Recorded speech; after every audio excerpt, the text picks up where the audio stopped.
पप्पा, मी मैत्रिणीच्या घरी चालले पार्टीला. असले कपडे घालून चालली कुठं? कुठली पार्टी अशी? हे कपडे काय घातले त्यांनी तू? पप्पा, ही तर आजकालची फॅशन आहे.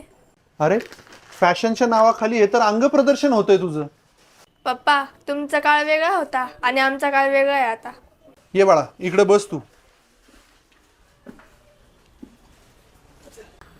तुझा मोबाईल बघू मला जरा.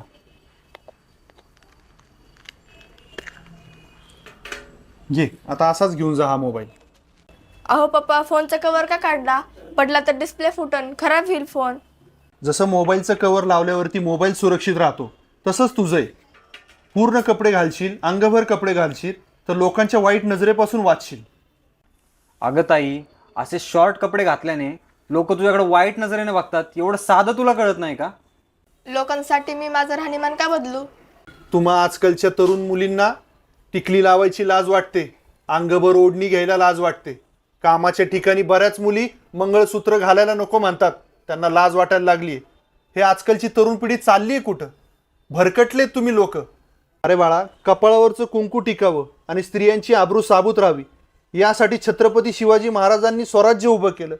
छत्रपती संभाजी महाराजांनी नको त्या यातना सहन केल्या आणि त्या गोष्टीचा तुमच्या तरुण पिढीला आज विसर पडतोय. ही फार मोठी दुर्दैवाची गोष्ट आहे आणि मला हे तुझ्यासोबत होऊ द्यायचं नाहीये.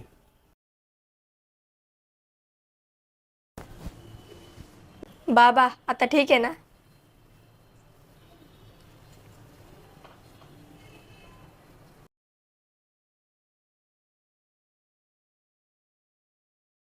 तर मित्रांनो, मी माझ्या मुलीला जे समजून सांगितलं ते तुम्हाला पटलं असेल तर नक्की कमेंटमध्ये सांगा आणि व्हिडिओ जरूर शेअर करा.